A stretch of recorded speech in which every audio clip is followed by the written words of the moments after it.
Now then, what makes a nation strong? Taxes? There's nothing new about those either. The first income tax was paid by Abraham.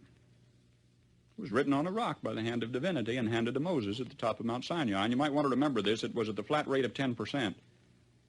It promised the wrath of God on anybody who tampered with or violated that law. Christ was born in Bethlehem because Joseph was on his way to pay his taxes. Joseph was a relatively well-to-do landowner of the house and lineage of David.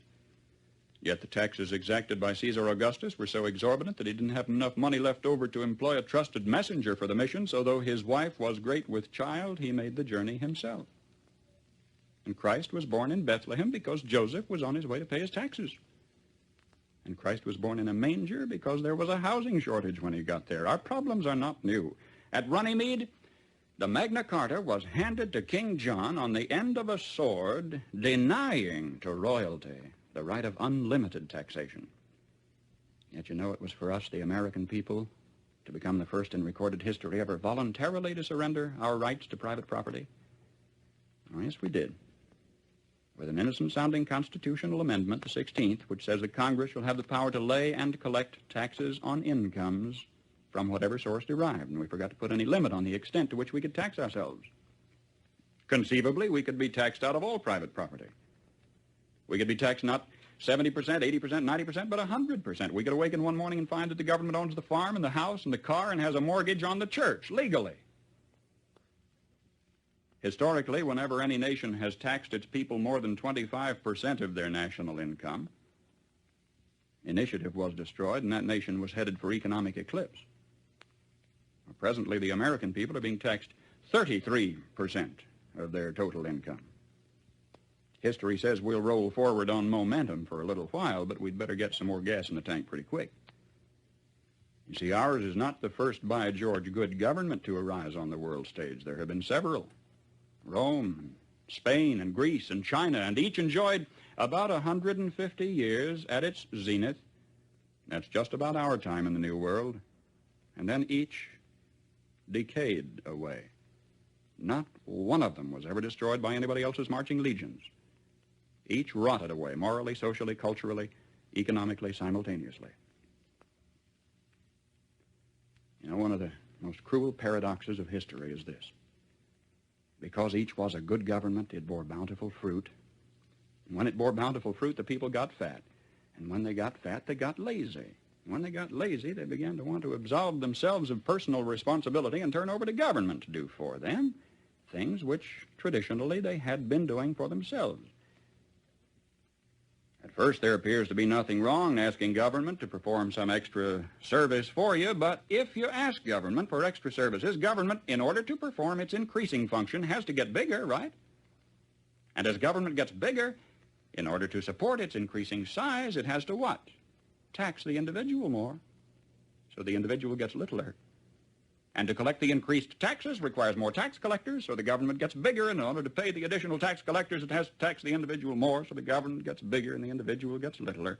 And the government gets bigger and the individual gets littler until the government is all-powerful. The individual is hardly anything at all. The government is all-powerful. The people are cattle. Now, some believe that the need is for a vigorous, strong man to arise on the scene, to regulate and regiment the affairs of men. Yet history tells us there have been several such. Once upon a time, there was a nation great and powerful and good. She was suffering from the aftermath of war, from a depression. And then came upon the scene a leader, an idealist, self-confident, intolerant of criticism. Wisely, he limited his early activities to combating the financial depression. Nobody could argue with that. But in a while, he began to regulate business and establish new rules to govern commerce and finance. Some of them in diametrical disagreement with the God-made laws of supply and demand, but anybody who disagreed with those new rules was promptly fired. The new leader saw that under the old system of free enterprise, landlords prospered, so he levied new taxes to take away their profits and destroy what he called the monopoly of capital. To please laborers, he controlled prices. To win the favor of the farmers, he gave them loans and subsidies. The national debt mounted alarmingly. Whenever anybody tried to tell him that governments, even as people, can go broke when they spend beyond their incomes, he said they just didn't understand deficit finance. What do you say? Did he build on rock or on sand? I say on sand.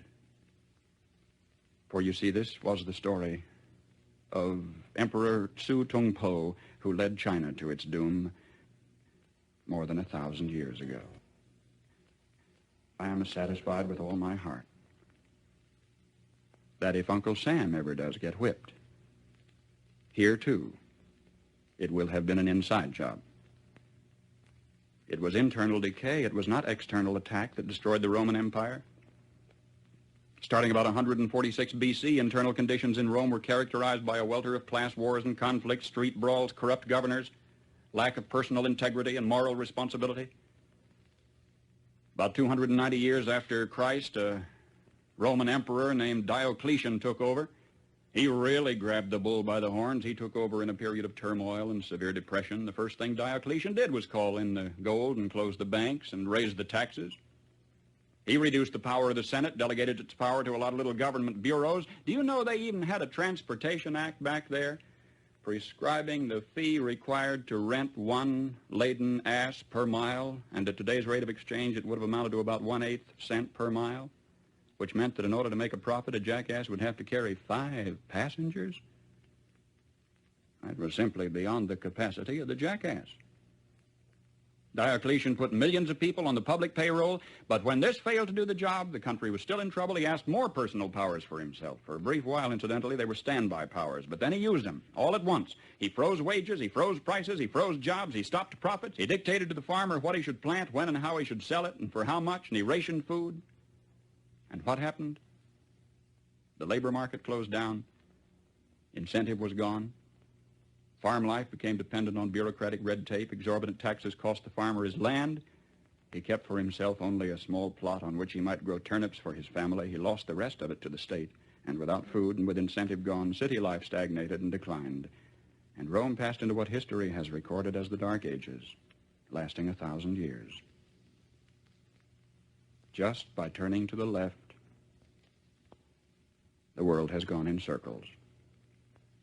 A nation would evolve from a monarchy into an oligarchy, from oligarchy to dictatorship, from dictatorship to bureaucracy, from bureaucracy to pure democracy, where finally the people would cry out from the chaos and confusion of the streets, "Oh, please, God, give us a king," and God would give them a king, and they'd have a monarchy again and start the whole silly cycle anew.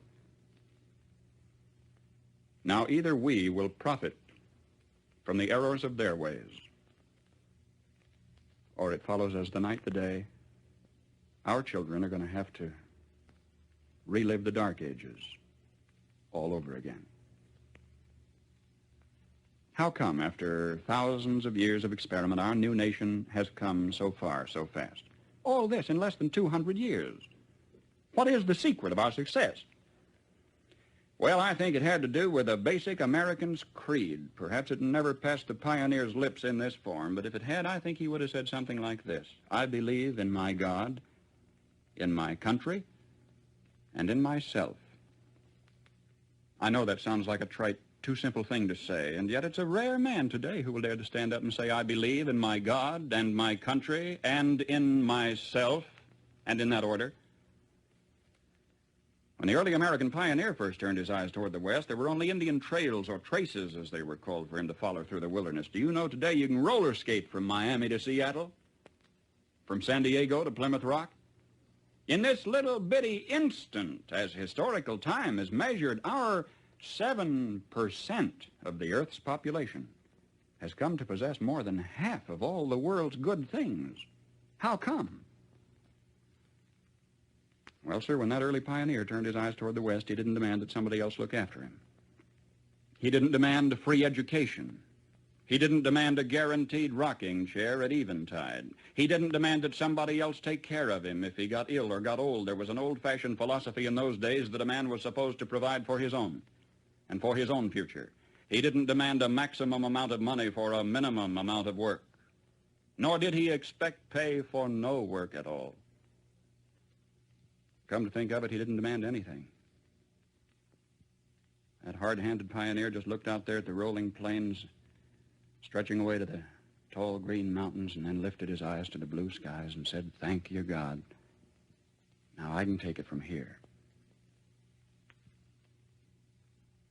that spirit isn't dead in our country. It's dormant. It's been discredited in some circles, driven underground, but it isn't dead. It's just that a few seasons ago, politicians baiting their hooks with free barbecue and trading a Ponzi promise for votes began telling us we don't want opportunity anymore, we want security.